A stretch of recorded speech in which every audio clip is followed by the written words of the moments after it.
E aí, meus queridos, estamos mais uma vez juntos. Vamos lá falar hoje, sabe de quê? Umidade. Vocês sabem o que é umidade? Sabem mesmo? Se não sabem, vão ficar sabendo hoje. Hoje é dia da gente falar sobre esse risco ocupacional físico que está presente no ambiente de trabalho e muitos não o reconhecem.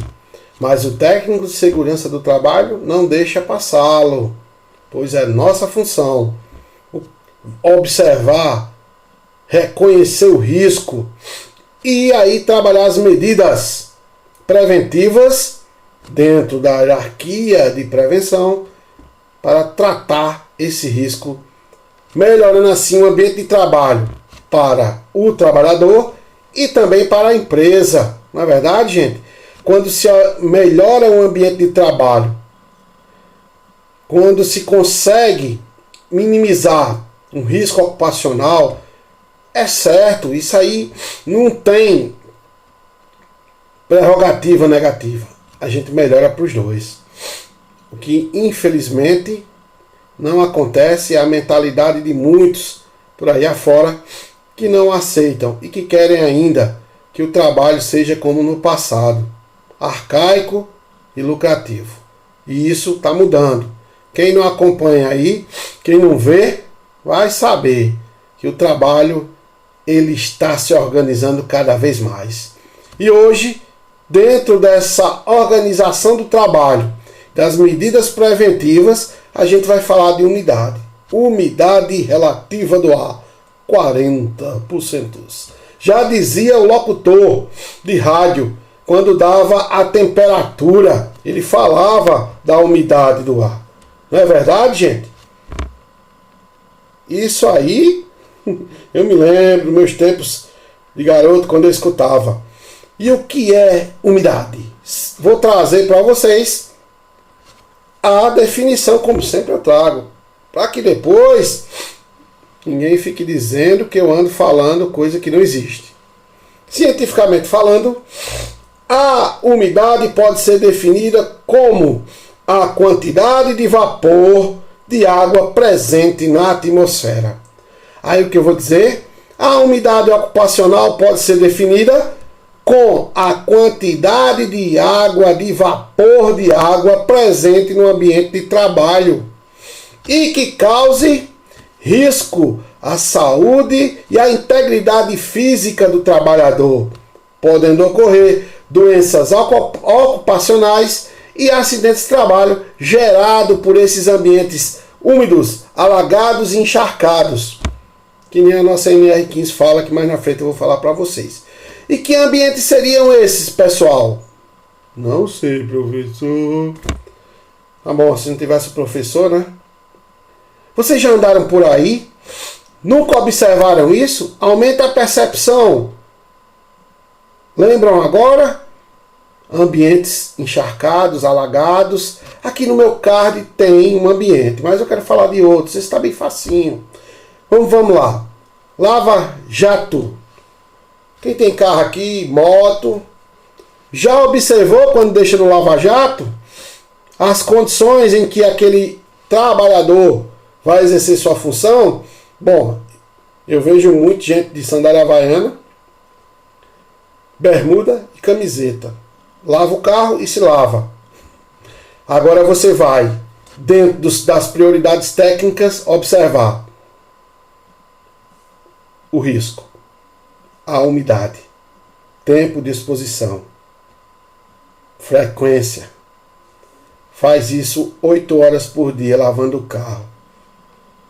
Entendeu? Não é aquele cara que dia de domingo diz, hoje eu vou lavar meu carro. Lavou o carro lá e sai bem lavado, dia de domingo, vê que o cara está descansando da semana de trabalho, inventa de lavar o carro. Aí, muito diferente daquele que passa a semana toda, 8 horas por dia, lavando o carro. Na exposição. Olha aí, tá vendo, gente? Pessoal que trabalha em lavanderias industriais. Não diga aquela lavanderia nhenhenhen da televisão que você vai lá, joga a sua roupinha e fica paquerando de lado com a... Não, meu amiguinho. Eu falo de grande escala. Ambiente ocupacional, produtivo. Já pensou uma lavanderia hospitalar? Bom, a exposição do trabalhador é bem mais complicada com risco biológico, mas vamos passar porque hoje é umidade. O encanador, que aqui na nossa região não é conhecido como encanador, em outras regiões do nosso país é conhecido como bombeiro hidráulico, certo? Mas na nossa Paraíba aqui é encanador, é dois, na verdade. Tem também o pessoal da construção civil que às vezes entra sim, porque a gente tem encanadores na construção civil, certo? E aqui na Paraíba, essa época de maio, junho e julho, é um mês chuvoso, 3 meses do semiárido, onde a chuva acontece ou em grande escala, como a gente está tendo atipicamente esse ano, ou em pequena escala, mas aí você coloca os trabalhadores expostos à chuva lá para trabalhar sem proteção, e tá errado, já vi muito isso. E tive que conversar muito com os gestores, e cara, esses caras não vão poder passar o dia aí na chuva, levando chuva, certo? Sem proteção adequada. Já que eu não posso retirar a chuva do ambiente de trabalho, se Deus dizer assim, pare de chover para o povo trabalhar, então eu tenho que dar a proteção. Isso aí a gente vai falando. E muitas vezes eu consegui a capa de chuva, agora não é qualquer capa de chuva, nem aquela capa de chuva xing-ling não, viu? Que é aquela capa fina, que a capa vem enrolada num saquinho desse tamanho, pelo amor de Deus. A gente está falando de ambiente de trabalho, organização, normas técnicas para se exercer, padronização, futuro. A gente está em 2020. Vocês concordam comigo? Não? A gente não está no tempo da escravidão, bota o escravo no meio da água mesmo, e a água dando na canela e o cabo lá o dia todo. As coisas são organizadas. O que falta no Brasil é as pessoas deixarem de botar o lucro, que o lucro enganoso, porque lá na frente vem, né, a cobrança, porque ninguém é mais inocente. E aí você vai pagar uma insalubridade, é um operador de lava-jato, vai pagar uma insalubridade, um encanador hidráulico, que trabalhava 20 anos em... Eu não sabia, só que para o juiz, eu não sabia, não ganha causa. Tá bom? Vocês devem saber disso. Eu não sabia, é só o fato confirmado de que você está fugindo das suas obrigações quanto à saúde e à integridade física das pessoas. Tá bom? Então a gente tem que ter essa consciência. E nós somos o elo de interligação. A umidade está presente, tá. O ambiente está encharcado, tá. É muito simples de avaliar. Você está vendo esse rapaz aí dentro de uma vala de bermuda? Ai, graças a Deus que a bota dele ainda é de PVC, tá? E ele está com capacete, tá bom? O capacete está sem a jugular, tá? Ele ainda não sei como está conseguindo manter a cabeça abaixada sem o capacete cair, mas vamos lá. A análise agora não vai ser de EPI, né? Vai ser no ambiente. Bom, seria fácil tirar essa água daí. Será que não teria uma bomba, um bombeamento que poderia secar para desencharcar esse ambiente, desalagar? Eu acho que até seria melhor para a execução do trabalho. Rapaz sentado na lama, na água, né?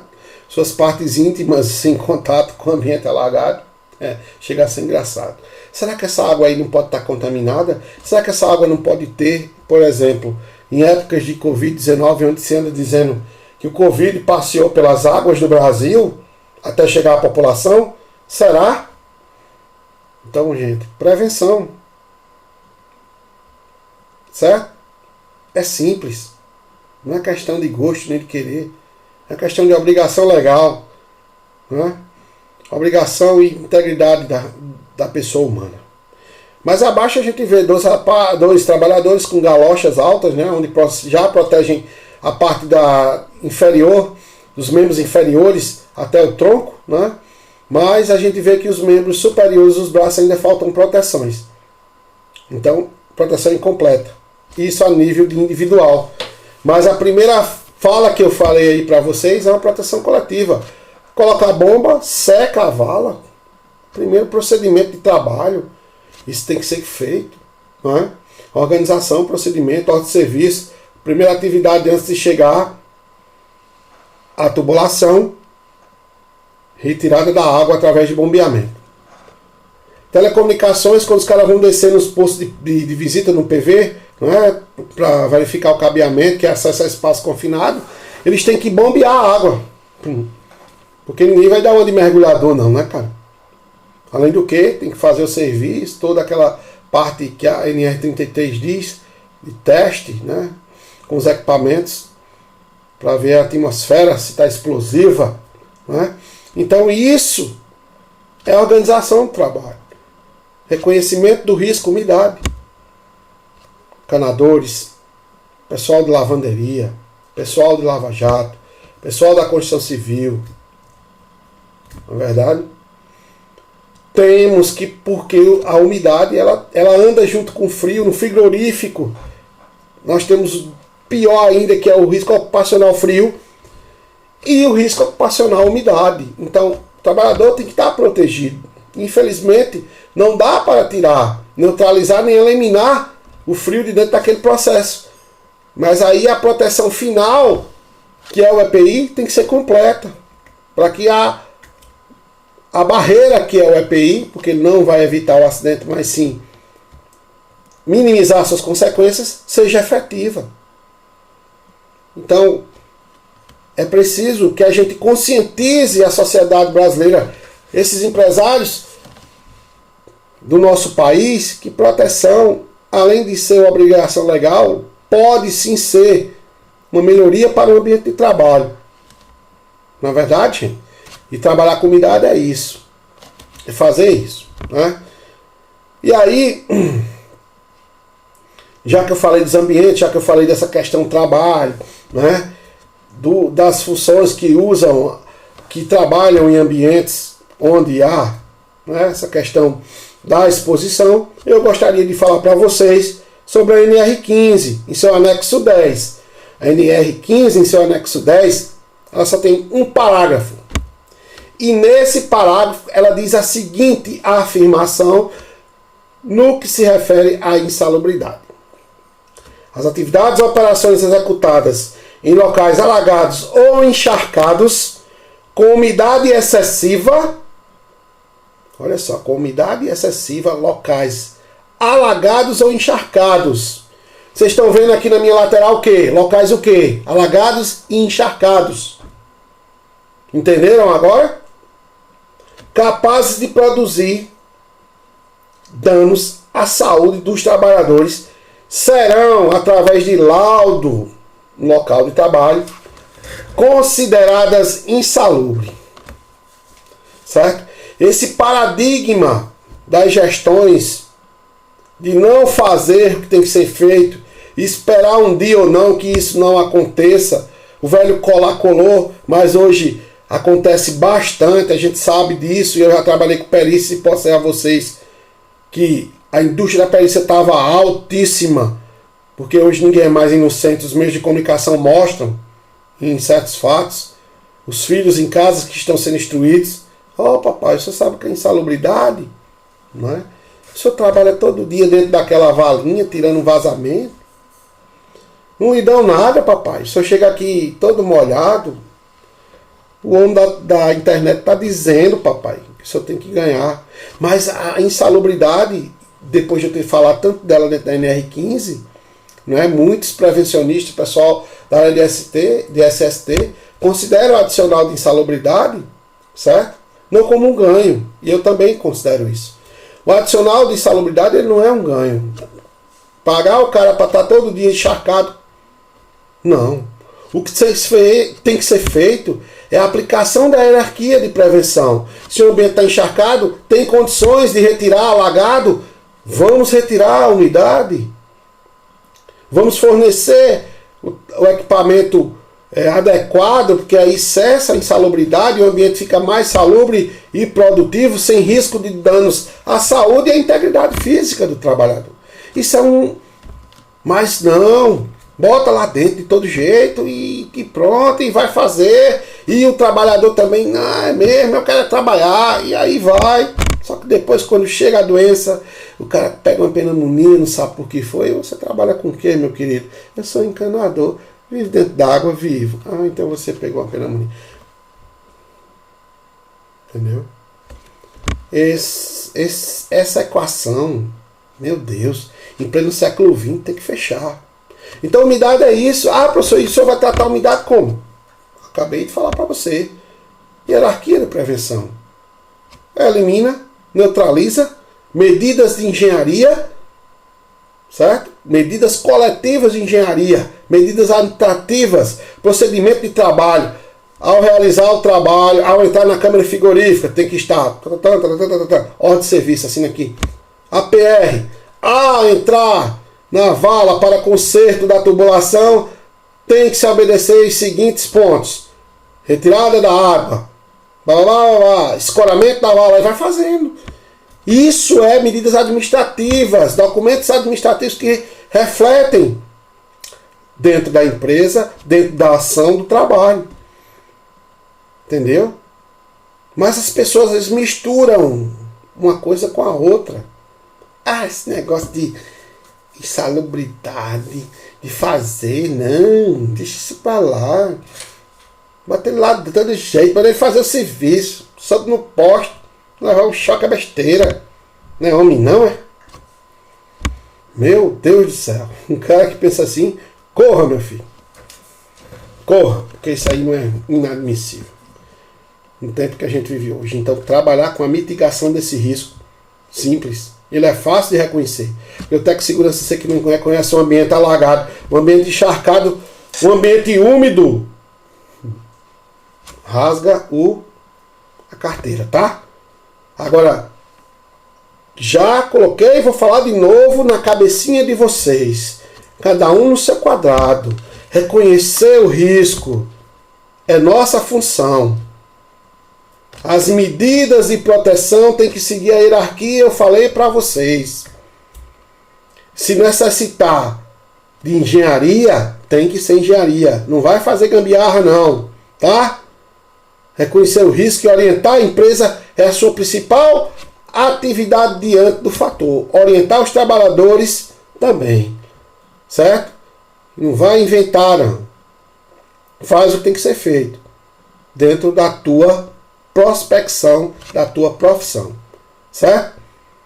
Porque muitos coleguinhas da gente aí acabam enrolando os pés pela mão, quer dar uma de engenheiro e acaba piorando a situação da empresa e se prejudicando, gerando uma situação pior ainda, maximizando o risco, né?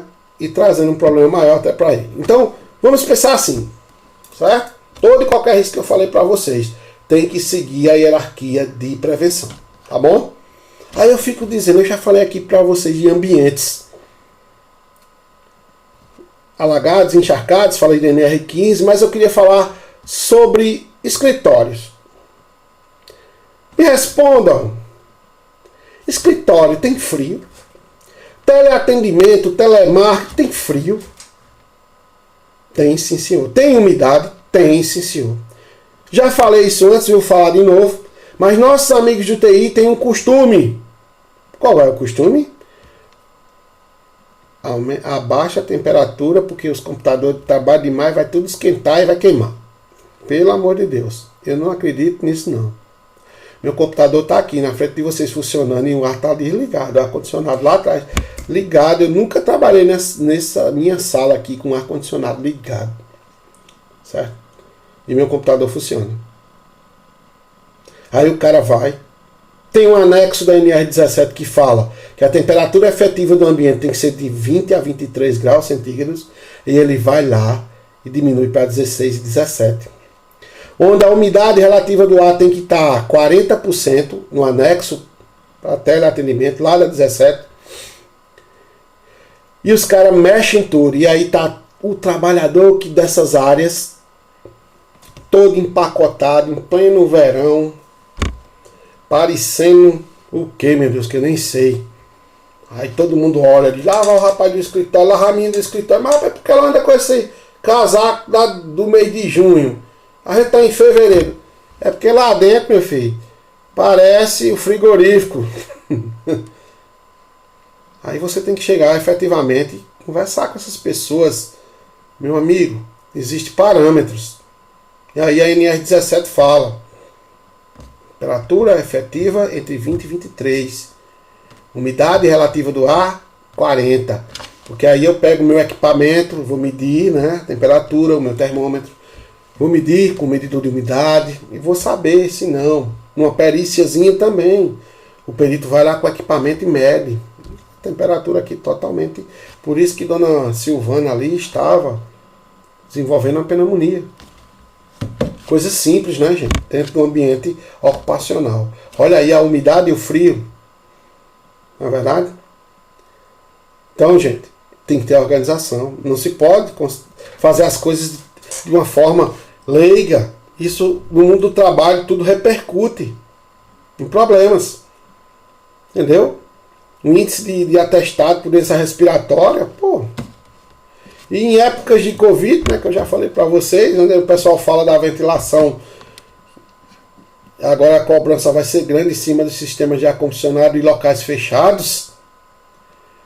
Né? Tem que ter a ventilação efetiva, quer dizer, o ar tem que circular e sair, nada mais pode ser fechado. Vai ficar preso ali dentro, e aí? Mudanças, né? Melhorias têm que ser feitas. Não é verdade? Então o risco de umidade ele não pode ser, de forma nenhuma, excluído. Na sua percepção, na percepção da empresa. Se as medidas de hierarquia de prevenção não der certo, aplica-se o EPI. Está aqui, eu trouxe para vocês. Botas de PVC, capas de chuva com CA, porque eu estou falando de ambiente ocupacional. Lá, na obra, no exemplo que eu citei para vocês, eu pedi o quê? Amiguinho, capa de chuva para colocar no pessoal. Agora eu quero capa de chuva com CA. E tem, professor? Tem sim, meu amigo. É só procurar que tem, tá? Luvas PVC, certo? Galochas, proteção até o tronco para entrar em ambientes alagados, ambientes que tenham risco biológico como esgoto. Você vê aqui no card em cima, ao lado da luva, esse tipo. Então existe sim. Se eu não puder tirar, eliminar ou neutralizar, eu posso usar o equipamento, mas tem que ser equipamento adequado. Entendeu? Não a meia sola que a gente está vendo aqui na minha lateral do lado esquerdo.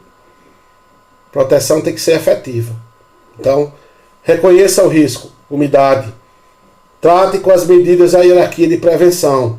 Se passo a passo não for, por último o EPI. Mas o EPI correto, certo? Dado dentro do padrão exigido para que ele seja a barreira, pelo menos, a mitigação dos riscos. Entendeu? Então, meus queridos, a gente falou um pouco sobre umidade. Ainda tem alguns outros riscos que eu vou falar para vocês, certo? E eu pergunto agora: existe ambiente sem risco? Provem para aqueles que duvidam, porque não existe ambiente sem risco. Todo trabalho ele tem risco. O que faz a diferença é a percepção das pessoas e sua. Ignorar aquele risco ou agir? Nós escolhemos agir. Neutralizar. Diminuí-lo. Reduzi-lo.